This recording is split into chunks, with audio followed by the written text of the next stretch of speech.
All right, it's time to talk with Mike LaTulip, our weekly chat with the former Illini and Wright State guard. And we got plenty to talk about because we actually have a game here, Mike LaTulip, after Illinois beats Eastern Illinois. But before we get to that, it is early signing period. Illinois has announced the addition of 3 players, 2 4-star prospects, and Amani Hansberry and Dra Gibss-Lawhorn, as well as an international prospect. Yet again, second signing was Zacharie Perrin. So Underwood just stacking classes, man. 6 of the last 7 have been top 30. This one could end up top 25 by the end of it. And you get 2 more top 100 prospects.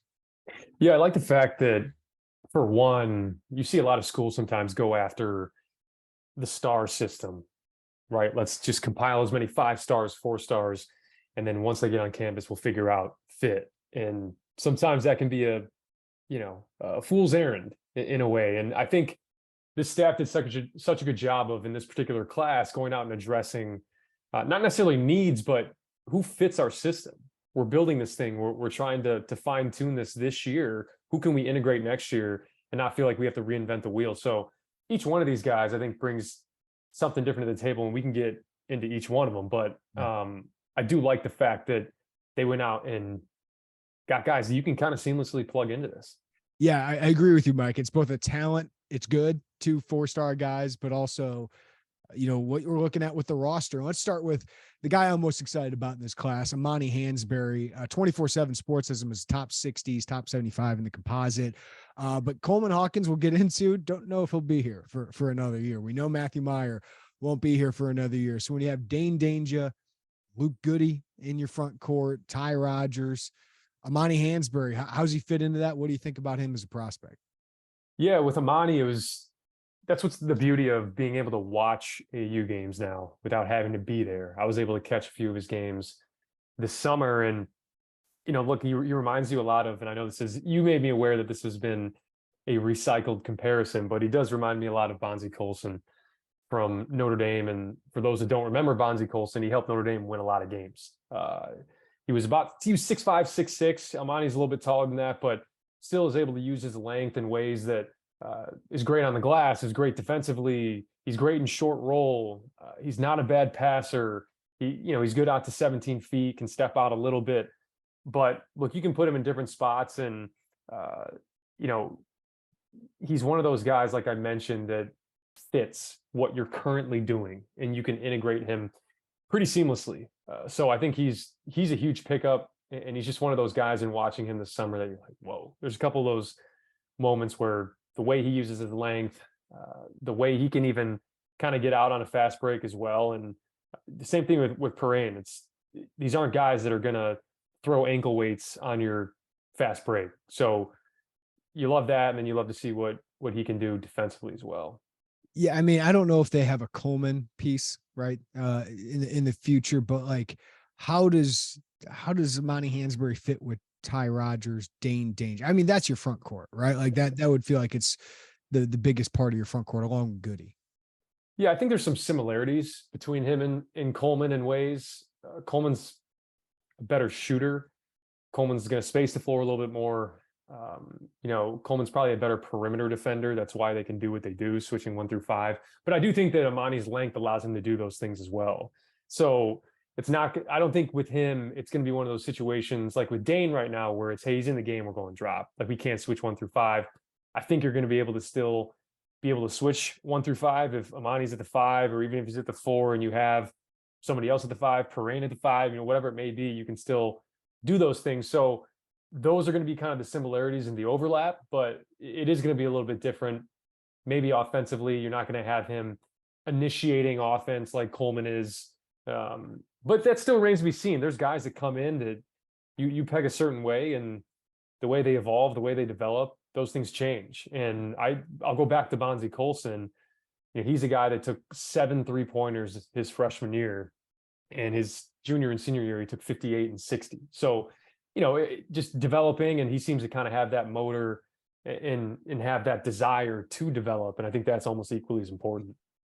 Dra Gibss-Lawhorn, man. I mean, you talk about a lead guard, just pipeline that Illinois has built. And I've said it over and over again. There was a decade there where it wasn't that good of lead guards at Illinois. And now you have Jayden Epps, And Skyy Clark right now is young guy. Sencire Harris, more of the off guard here, but yeah, Dra Gibss-Lawhorn into that mix. Mike, how does he fit? How is he different than those guys? How can he play alongside those guys? Yeah, he fits the bill. Again, just what they're trying to accomplish: speed, pace, space. He's a capable shooter. He's good in ball screens.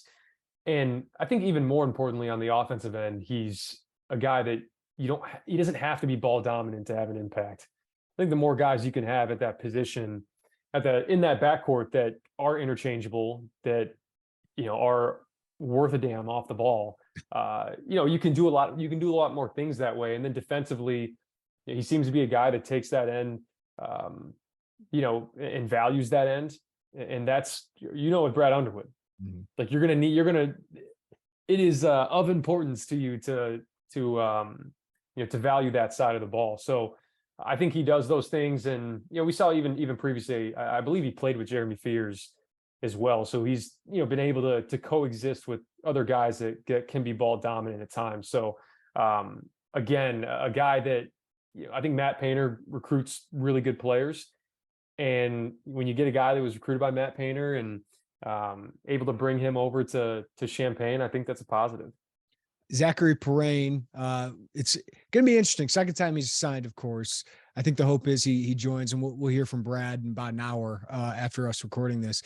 I would imagine they try to get him mid-semester. Don't think he'll make an impact on this year. I think he's going to have to develop here. Obviously more of the project big, but a talented, more project big than early in the Brad Underwood tenure. So what do you think of his addition and what his impact could be as one of the taller guys and skilled guys on the team? Yeah, you mentioned the skilled part. I think he's a great combination of raw and skilled. And I say raw because I do think that he's just scratching the surface of who he can be. And he's played at a high level internationally. He's played for the national team. He's done all that. So I don't think him coming in that he's going to be this wide-eyed kid that's scared in Big Ten play. And he's played with Indiana. Yeah, exactly. So so he's had eyes on him is a big part of that. So I think he's able to come in and again fit that bill. He's probably a little bit more like Coleman, where he can step out and shoot it. He's great on the break. I mean, there's a couple times you see in transition he's throwing lobs to his teammates. He can do those things. And he's extremely skilled and again, good out of the short roll, skip passes. He had a play where he's, rolling hard out of a screen and simultaneously catches the ball into a spin move and dunk. And those are just certain things that, man, it's hard to get with high school kids. Right. And I think there's a lot of stuff that translates as well for him. So you start to see a theme where, if they are a big, they're a skilled big and they can do things other than, hey, throw it in, back to the basket, hook shot over the left shoulder or right shoulder, I guess, in Perrin's case. So I like it. All three of these pickups, man, they fit with this Illinois team and this program, they're looking to do. All right. I just want to throw this out there one last time before we get to the EIU game. Next year's roster, and this is before the transfer portal, I assume Coleman goes pro, but if Coleman came back with another year of eligibility, they would have, even if Coleman doesn't, because he's not a former four-star, Dainja, Goody, Melendez, Harris, Epps, Rodgers, Clark, Perrin, well, not Perrin, but Hansberry, Lawhorn. Is that 9 4-star prospects? Like that's becoming a thing. Like they have so many 4-star, top 100, top 110, whatever you want to say. Keep stacking that, man. That's what Ohio State's doing right now. I think they're recruiting at a really high level. Michigan State had one of the best recruiting classes in the country, but stay atop the Big Ten. This is the type of talent you need to keep stacking over and over again. Yeah, and getting the talent's important, but like we talked about, getting talent that fits what you're doing, that's equally as important. So they've been able to do both of that. So that, not bringing in guys that, like I said, you got to reinvent the wheel or you got to figure things out. And granted, Kofi comes in, you have to build things around him, and it won you a few championships as well. So I think this staff's shown an ability to not play one way, but I do think you want to see continuity over the years, and they've certainly addressed that, and they've identified these guys coming in as guys that can fit that bill. All right, Mike, let's talk about what we saw in an actual basketball game for real life. 87-57 over Eastern Illinois. Two great performances from Coleman Hawkins and Terrence Shannon, but got to see you at the game. You were live at State Farm Center, and it was my first opportunity to see these guys in person play a game. And you said something to me that really stuck out. And you said seeing them in person was different. Why? It's just kind of jarring. And I think I mentioned that in the post-game radio. It's jarring seeing that type of athleticism and mixing that with the effort. When you bundle that together, there's just so many moments in that game where you're like, who are these guys, man? This is seriously, it's such a good collection of players that seem to play well together, communicate well. They all seem bought in, and there's a ton that you can build on from this game alone. And it wasn't perfect by any means. There were some defensive miscues. There were some offensive miscues, which is expected in an opener. But my biggest takeaway personally was just the sustained effort throughout the game that they had. I think that's how you wear those types of teams down. And I thought every guy that came in played with this controlled desperation in a way. And like I said, I mean, you play against a team like Eastern Illinois, there's a couple things you need to do. You need to kick butt on the glass. You need to force tough twos, and you need to overwhelm them physically. And I thought they did all three of those things. Yeah, Mike, there's certain times like a team would come to State Farm Center and you're like, oh, they look different. Mm-hmm. They just look like, the Michigan State team with Bridges and Jaren Jackson. I'm not saying Illinois has 2 lottery picks, but they're starting to look more like that. Or the Houston team I saw in person. It just looks a little bit different.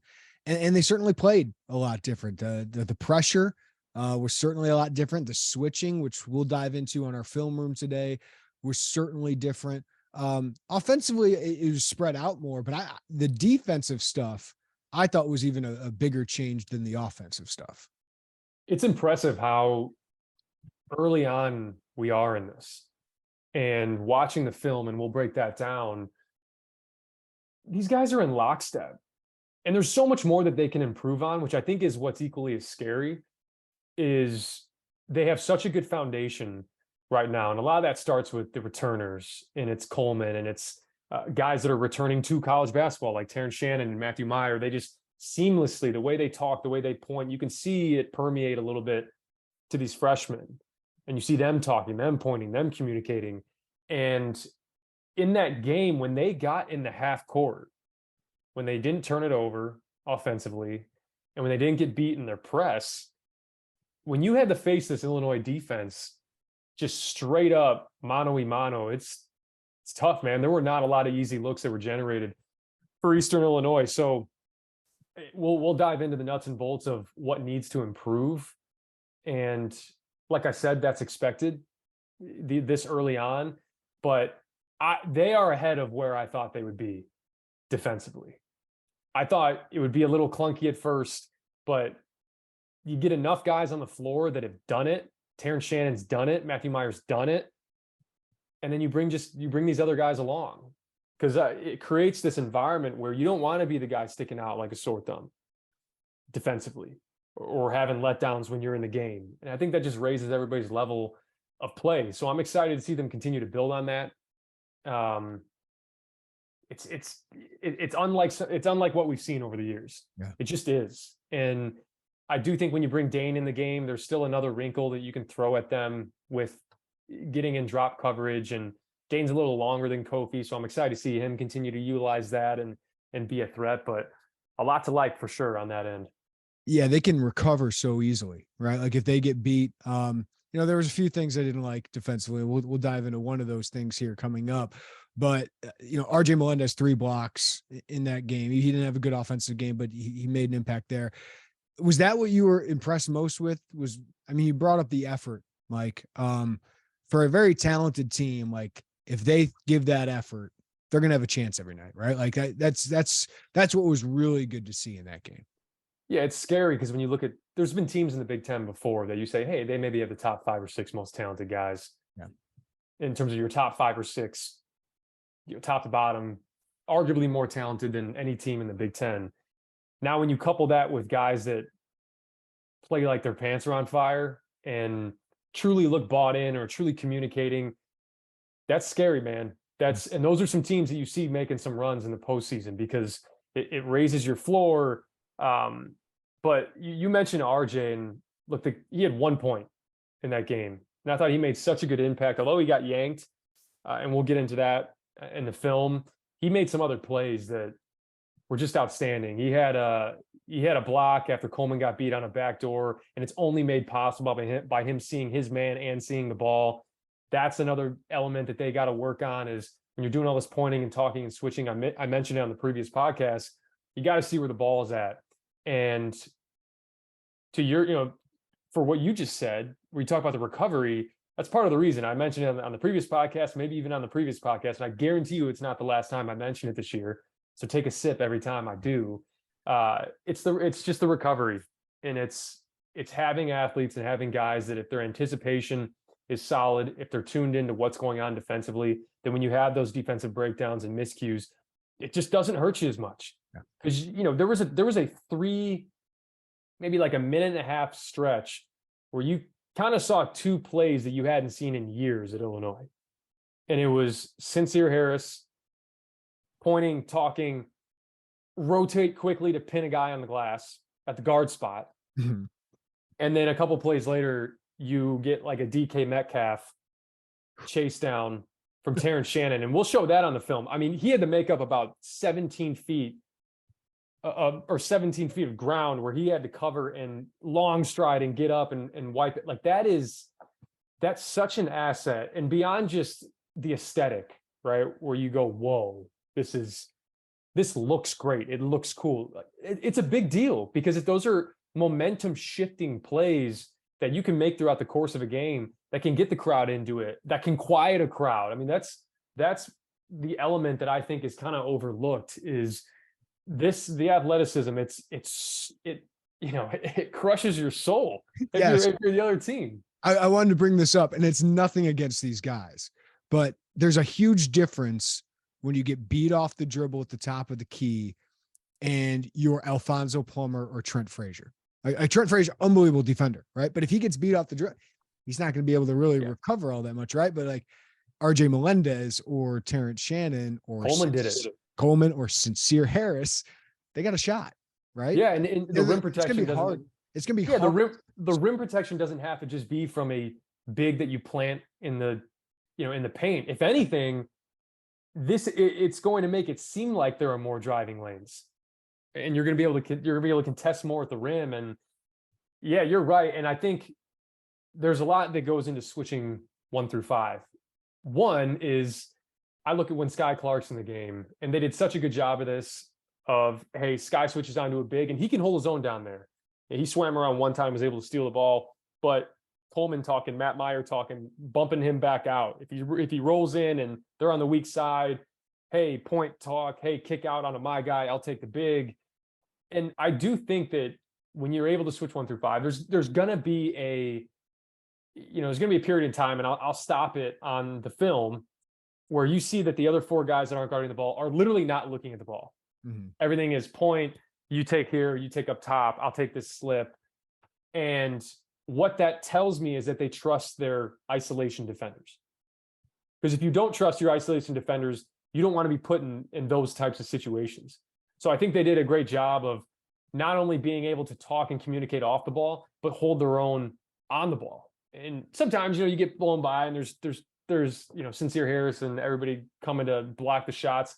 That's not always going to happen, but having that as a possibility is a luxury. It's kind of like what Ryan Walters does, man-to-man coverage. Your eye's not always on the ball, but if you got guys who are good individually, then you can do it well. While drop is more like a zone, right? Like a zone where you all got eyes on the ball. All right, let's break into some of these individual performances. I don't want to overreact to one game with Coleman Hawkins and his draft stock, but his draft stock's already high, right? Like it's already potentially a draft pick. That was a good start. Like he's showing he can hit threes. But the thing that's impressing me the most, Mike, is let's be honest. Like last year, there were some maturity things as a sophomore. And then his comments in April, there's been a maturity about his game and a steadiness about him, whether it's the exhibition or this game or just what he's been saying in the offseason. I've been really impressed with his approach and to start like that, to show you can shoot like that, it's only going to open up more things for him offensively. But even some of the little things he was doing, his passing was great. I thought his defense was good. But what stood out to you about Coleman? Yeah, it's easy in the years prior to try to convince yourself that you're that player that you think you are. There's just so many other circumstances. You got Kofi in there. You have somewhat of a short leash. You got to kind of be perfect when you're in there. And I think there's just a different type of, like I said, psychology to knowing that you're a guy and you're not going to get taken off for every little mistake. So that comfortability, I think, has not only made him more confident shooting the ball and around the rim, but just he looks more fluid athletically. He moves differently. And you see a couple times where he takes those threes, he's pulling the string. The third three that he had from the left wing, I think it was a kick ahead on the in transition where he just caught it and pulled it. Like the second he shot it, yeah, he pulls the string. I'm sitting there, I'm like, that's in. Like it's in a guy like that who has that confidence, and I think still has a humility about him because he's still willing to do those little things, and he gets right back onto the defensive end and he's talking, he's pointing and emergency switching and still dialed in. And man, his draft stock, like you said, was already in that second round range. And now once you couple him still doing the things that made him that draft prospect, and now adding this element where he, if he sniffs 40% from three this year, I mean, he's gonna be able to hear his name in the first round.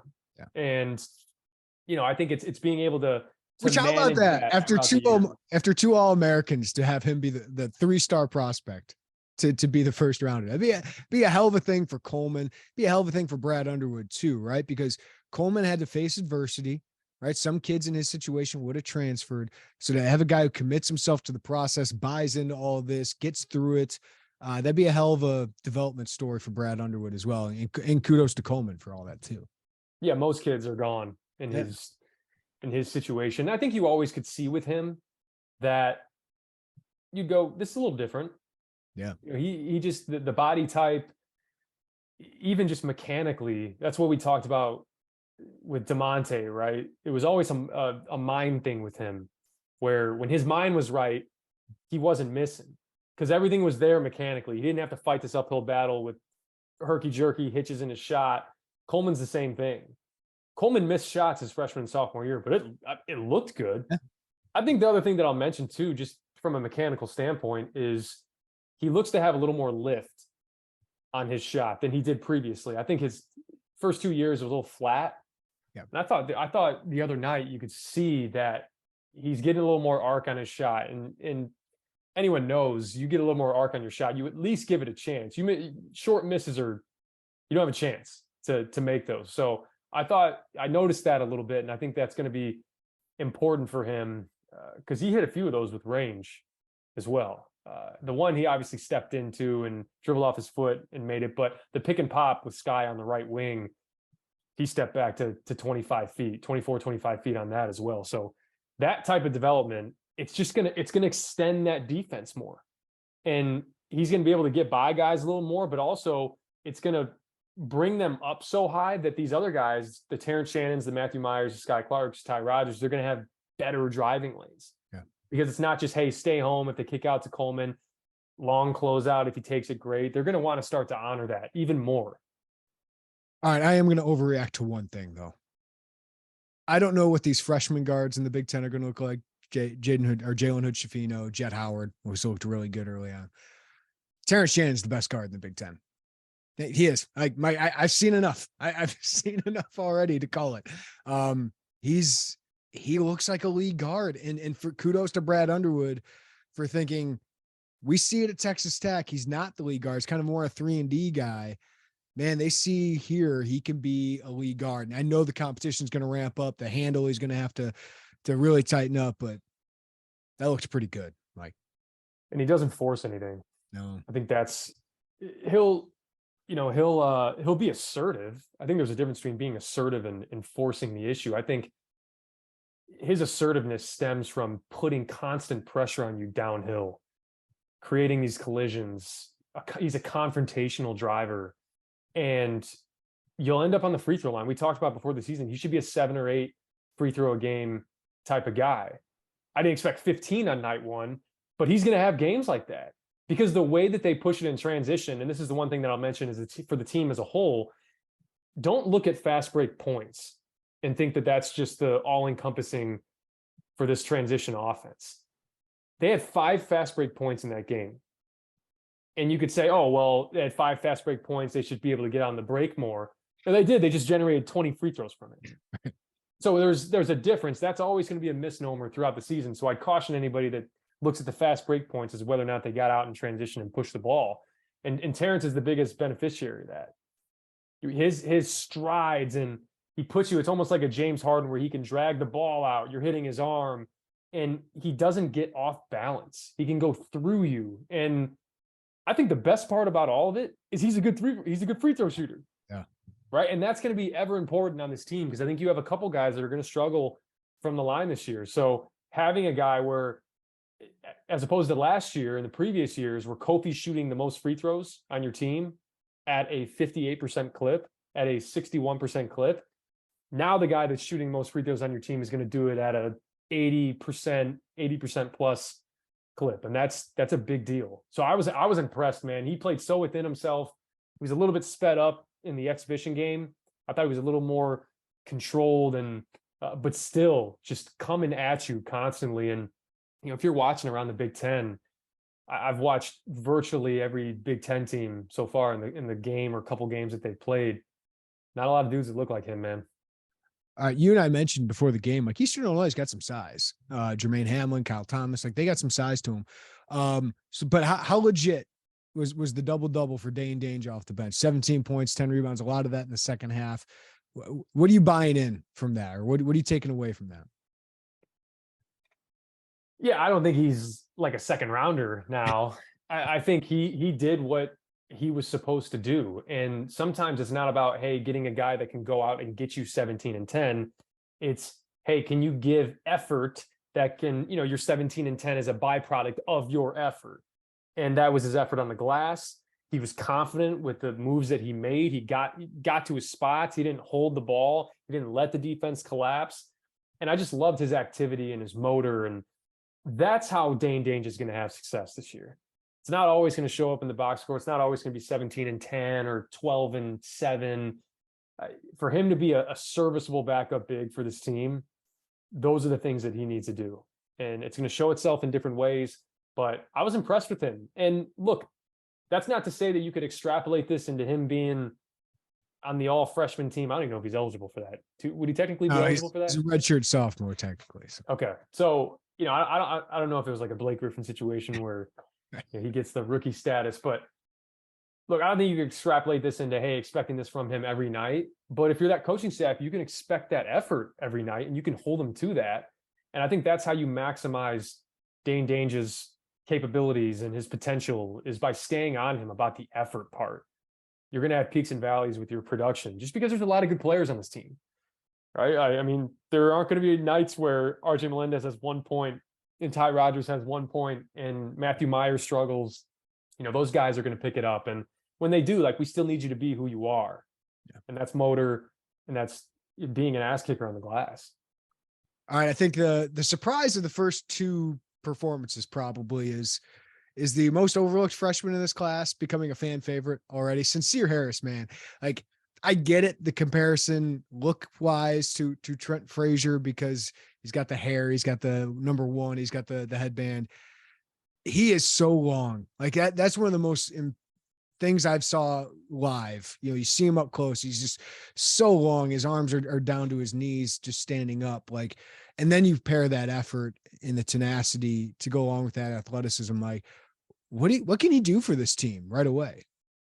He's so valuable as that 7th, 8th, 9th man, because I think he's an asset, because in certain games where maybe you start sluggish, you don't start with a lot of life, for sure you got, and I'll throw Ty Rodgers in there too. You got some guys you can throw in there that'll inject some life into you. And I think Sencire, I just love the way that they're using him. I think you got to give this staff a lot of credit. What's the point of having a Sencire Harris if you don't let him pick up, full court? If you don't let him kind of be a free safety in passing lanes and play to his strengths. And I'll even take that step further. What's the point of having a Coleman Hawkins if you don't play 5 out and utilize those strengths? And so what's the point of having Jaden Ivey if you don't run ball screens? That's kind of what it's tough, but it's true. I think there's something to be said about not being stubborn as a coach, where it's like, hey, no, you got to play the way we play. And granted, there's a lot of principles that they have to buy into, but I think each one of these guys, I don't think is being limited, or, man, you're really putting him in a box. Like, what's the point of having Ty Rodgers if you're not going to let him handle it? You talk all the time about how skilled he is with the ball. You see it in high school. And there's guys that go into situations where you're not trusted as a freshman. And this staff has trusted these guys immediately, and that should give these guys confidence, because you are a couple injuries away, whatever it may be, foul trouble away from really counting on these guys. So this is the time to continue to build that confidence, because we're going to need you in big moments. And Sencire is he's everywhere. It's his second game in a row. He's had some flying in, one-handed tip in, and the block from the weak side. He almost took Hamlin's soul on the dunk, and that type of stuff. There's a reason why those types of guys become fan favorites, and it's not because of the production. It's why Trent Frazier was a fan favorite. His effort, man. And as a player, you can tell he cares. Fans care, and they care about the players that care. As a player, like as a teammate, is that stuff infectious? Yeah. I mean, it's hard because a lot of people, and I mentioned this earlier in the podcast, you don't want to be the guy that's not into it, showing emotion. When you have guys that are surrounding you that are doing those things, you don't want to be the guy that sticks out as not doing that. You don't want to be the guy not getting on the floor. A lot of stuff, we don't want to mention it, but paranoia, or fear, like you do stuff out of fear and paranoia. And I think when you have guys like that to play with that type of emotion and chip, it's so infectious, man. Yeah, I saw RJ Melendez diving for a ball. I thought that was great to see a guy who could be a star, right? Like doing that. That's what you want to see if you're Brad Underwood. Anything else stick out about the freshman? Ty Rodgers, 8 rebounds, 5 assists. Skyy and Jayden Epps didn't force a lot offensively, didn't need to do a lot, but what stood out about the freshman otherwise? I thought Ty Rodgers' floor game was outstanding. I know he had 1 point. He struggled from the free throw line, but you look up and he makes another great play, and he's so patient. I thought he was sped up in game 1. He still had a little bit of that in this game, but I did think that when he is in ball screens, it's not just we have a guy that can handle the ball and we're going to go set ball screens for. He's good in ball screens. He has pace. He reads it. He knows when to attack, knows when to throw the skip, knows when to hit the roll, knows when to hit the pop. Yeah, that bounce pass to Dainja, like that wraparound. And he just does it with such ferocity too. Like there's just a ferocity to his game that it's another guy that does those infectious things. And Skyy, I thought, struggled. I thought he struggled to get into a rhythm with the foul trouble early. And then I thought when he did come into the game, he pressed a little bit. He got a couple offensive fouls, and a couple of those fouls that he did get were trying to take charges. So you at least like that aspect of it. But again, these freshmen are just going to continue to develop. I like Epps. Epps has just been solid. Mm-hmm. He hasn't forced a ton. He's taken care of it. He had that great finish in the first half, and those are certain things that you look for, right? I mentioned building confidence for these guys, because you're gonna need them in big ways as you not only hit the rest of this non-conference slate, but heading into conference. All right, Mike, let's bring up a couple concerns maybe from this game. Matthew Mayer, right? I mean, I think it's fair. We had an exhibition, a scrimmage that we heard he didn't play all that well. And now the first game didn't play all that well. But more importantly than maybe missing shots, like he had a couple tap-ins that didn't go in, and he's clearly frustrated from that. Didn't know the body language. More importantly, the defense was bad. I mean, it wasn't good. He got taken off the bounce a couple times. I know he's been later to the acclimation process, but he's been here a few months now. Like, what do you want to see from Matthew Mayer in these next 2 games before you go to Vegas? Because you need him. I think he's going to help you win some games here, of course. I'm not trying to sound an alarm, but we at least have a small sample size, and it hasn't been as encouraging as a top 20 transfer.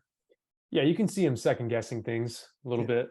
Offensively, he's pressing a little bit, and look, for some of those guys, you just need to see the ball go in. Yeah. And that's kind of the end of the story. Now on the defensive end, he got caught flat-footed a couple times. He got beat, really was what led to him being yanked in the second half. gets beat off the dribble. And in the first half, he anticipates a switch and gets rejected. The guy rejected the ball screen, dribbled baseline. And that's where I believe that's either the play where Sencire came over and was able to pin it on the glass. But I think when he starts to settle in, and look, this always happens. Terrence looks like he's hitting on all cylinders. Coleman looks like he's hitting on all cylinders.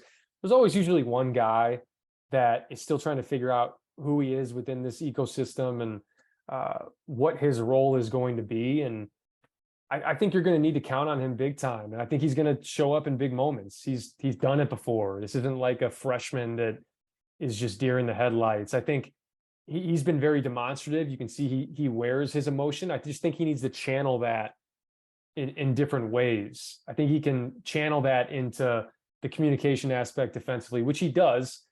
But all the emotion that you show after you miss a shot and the clap and he's clearly frustrated with himself. This isn't like an apathy thing. This is, he cares. I know he cares. And I think he cares so much that he's in his head a little bit right now. And I think he'll continue to improve on that. He'll settle in.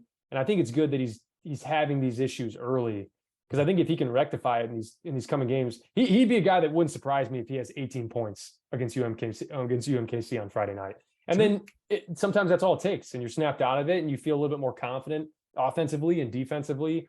You just don't want it to be a theme with him where when he is struggling offensively, he's also struggling defensively, and it's this tide, or he's unbelievable defensively because his shots are going in on the other end. So he's mature enough, he's old enough to know that you can't tie those two things together, and it's a learning process. And I think he'll hit his stride here for sure.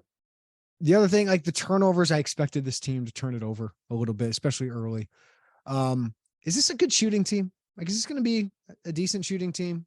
I mean, free throws, Dain and Ty, I'm not surprised struggling, but Coleman had it 5 of 6 in the first half for this team to shoot 34% from three. I expect RJ to hit some of those, but is this going to be a decent shooting team, Mike? I would expect them to be in that 36% type range. I think they have capable enough shooters, especially when you bring Luke Goody back. Yeah. Depending on how he gets acclimated back into it, he should give you a slight bump there. But RJ can shoot it. We know that. Coleman, if he continues to take these strides, I mean, I don't know if he'll go 5 for 8 every game, right, but Terrence has been a proven shooter. Matthew Mayer has been a proven shooter. So they have it for sure. And Skyy's been solid in the limited attempts that he's had. So yeah, I think it's a big win if they can be a 38 type percent 3-point shooting team, but I expect them to be in that 35, 36% range. But they make up for in other aspects, right? If they don't shoot it well from 3, they're at least getting to the free throw line. And but that's the other thing, right? Beyond just the 3-point shooting, you want them to convert on free throws. And I get it. I think everybody can sit there like, why you need to practice free throws more. That's not how that works. It's a mind thing, man. And I'll tell the story. I remember years ago, might have been like 2010 or maybe 2012 when Dwight Howard went to the Lakers. And I remember these reporters were going into practice, and on the board, they had everybody's running tally of free throws made in practice. And we remember Dwight Howard was not a good free throw shooter. That was well documented. But if you went and looked on the board, they had taken about 1,000 free throws at that point in the season, and he had made 880, just 88%. Dwight Howard. So guys are capable of it. It's just getting over the mental hurdle of, I remember like when I would play, or, shooters that I've been around, it's when the second you get fouled, if you have a little bit of, like I got to go shoot these free throws, or I hope I make 1 out of 2. I hope I make 2 out of 2. You're screwed. Like it's got to be, you get fouled, man, that's 2 points. Like you messed up. You reached, now we're in the bonus. You just gave us 2 points. Like that has to be the mentality. And it's easier said than done, but the more you convince yourself of that, it's funny how your mind works. Yeah. Right. If you talk about like, that's why sports psychologists get paid money, right? Exactly. And I remember I talked to a sports psychologist one time that's, even if you talk to yourself and say, I'm not going to miss these, all your brain hears is miss. So you got to start talking the positive stuff into it. I'm making both of these. This is 2 points. Like that's how you have to think. And I think these guys will come along. Ty, he's got a little bit of a hitch. It's a little flat. And he'll settle in. And I think just like shooting from the outside, it's the more you see a few go in, the more confident you'll be, and that stuff will take care of itself. But luckily they do so many things in so many different areas where that shouldn't bog them down completely. All right, take me in. How is Mike LaTulip watching UMKC? Like, what are you looking for? Yeah, look, this is a UMKC team that lost to Lincoln by 3 and turned the ball over 22 times against Lincoln. And they have a test tonight against LSU. And you'll see LSU got some athletes. I'm sure they'll pick up. If it's anything like Murray State with McMahon coming down there, they should show some pressure. I'd expect them to show some pressure. So this Illinois team should get some good film on what to do against UMKC. But I think you don't change what you're doing because it's UMKC. You do exactly what you did against Eastern Illinois. How can we overwhelm them defensively? How can we put certain guys in actions to get downhill? You saw an ATO in the game where they wanted to get Ty Rodgers, ripping with his right hand downhill. They bring a horn set, they lift the guys. Dane Danger goes over ball side, past Ty. Jayden Epps passes it, goes ball side, and you clear it out. And you get basically a 2-on-2 on the right side of the floor with Ty ripping with his right hand. Those little things, you don't have to get super complex.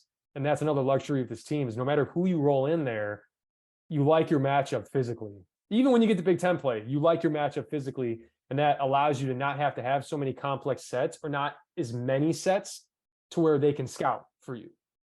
You can't scout for randomness.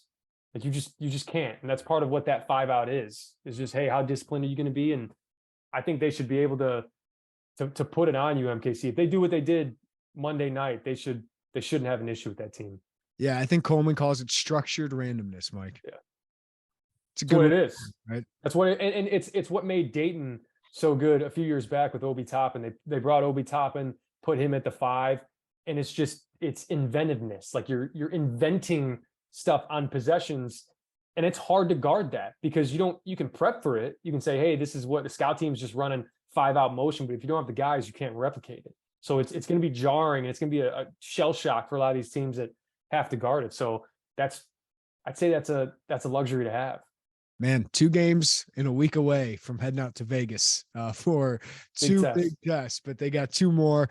Mike LaTulip, we'll talk about those 2 coming games next week. We got a film room coming up, so if you want more Mike LaTulip, you can check it out at IlliniInquirer.com. Mike, thanks as always for the time, man. Appreciate you.